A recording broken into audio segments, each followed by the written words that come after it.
Great to see you and welcome back, everyone. I'm Bobby Broyles alongside Tim McDonald, returning one last time with This Week in CA Football, presented by Geico. Tim, it was a great build-up to this year's national championship. It lived up to the hype and expectations. Only problem was it wasn't the end that the JMU Dukes were hoping for, but a great game nonetheless. It was the FCS football showcase at its best, and what you said, it turned out to be one of the most memorable national title games all time. The intensity, the momentum shifts and swings, the physicality, and I think ultimately admiration both programs have for each other, coupled with 19,000 plus fans on hand at Toyota Stadium, are exactly, to me, what makes this level of football so great. To have that type of atmosphere for all the marbles was just amazing. But hats off to North Dakota State as well. Now the champ for the 6th time in the last 7 years and tied the all-time FCS record with Georgia Southern for the most titles.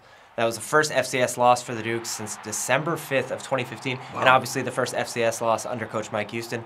Of course, JMU knew firsthand coming in what it took to try and beat the Bison, and it came down to winning those smaller battles first. That's talking about consistency in the run game, winning at the line of scrimmage, and first downs, turnovers, taking advantage of field position. But the way things went for the Dukes on Saturday just didn't work out like we hoped, obviously, and like what happened in the previous meeting in Fargo last year. It's a really tough, really hard way to swallow at the end. Not just a remarkable 26-game overall winning streak, coupled with trying to defend the crown, but even more for a senior class that is going to be disappointed right now, but what they've done for this program, it's just remarkable. The leaders that made their marks at JMU over the last 4 years, 46 total wins, 1 national championship, just 4 losses in CAA play, 3 conference titles, and the first class in James Madison history to reach the playoffs in 4 straight seasons. So it's tough right now, but you can't hang your hat for too long if you're these seniors. I don't think it's fair. A lot of people want to say, well, what was the issues? I don't think it's fair to single out a single play, the refs, a mistake made by players that hurt JMU's chances in that 17-13 loss.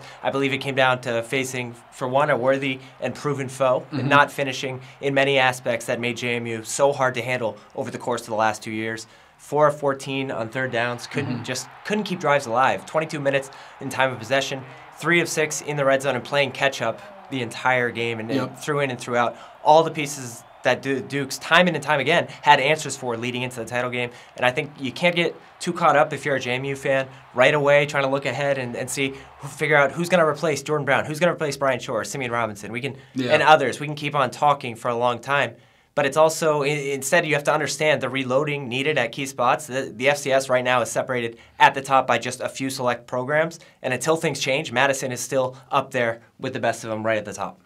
Well, as we wrap up this year's series of This Week in CA Football, Tim, what are some of the storylines you'll be looking towards this offseason? I can already start talking about next year. Yeah, let's do it. Okay, first and foremost, if you were asleep or snoozing or out of the loop during the end of the regular season, we already published the 2018 schedule. Never too early to peek ahead. Exactly. If you're like me, you want to see who's playing what teams and get after it early. But after that, how can you not start with the progression and steps made by both Stony Brook and Elon, Phoenix seemingly coming out of nowhere to advance to the FCS playoffs, and seeing how those Phoenix plan to adjust from being the hunter to the hunted, and the Seawolves have some unfinished business left too, making the postseason for the first time as members of CA football. Both JMU and New Hampshire, I think it's safe to say, bring back a ton of talent and a ton of younger players, and they should be fine entering the fall. And then things get interesting, as you reminded me this week, Bobby, about how many coaches are entering year 2, but important year 2s at the helm.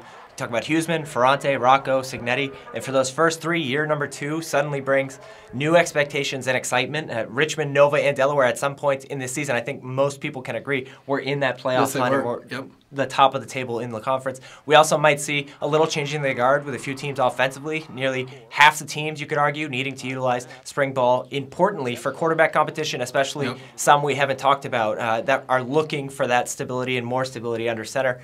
8 of the top 10 rushing leaders should be back next season, and amazingly, none of those players averaged over 100 yards per game on the ground. So remember, we thought coming in it would be a run-heavy conference and all these playmakers, but it kind of stifled this year. Receiving leaders will also be plentiful. 9 of the top 10 wideouts coming back in 2018 are back, and both something to keep an eye on, I think, both of those aspects, as we saw a more defensive-minded approach for the most part during the 2017 season.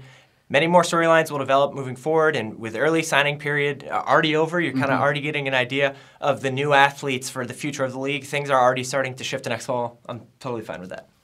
Well, we'll be monitoring all of those storylines in the coming months, Tim. And, of course, there are numerous events coming up because football season never ends, does it?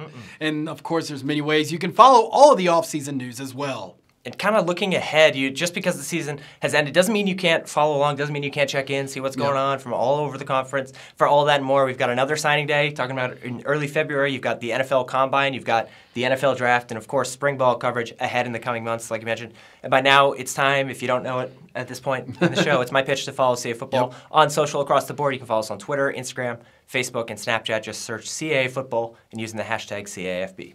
Well, great stuff, Tim. It's been a pleasure once again doing the show all fall long. And as always, from all of us here at the CA, thank you all season for tuning in, and we'll catch up with you soon. Take care for now.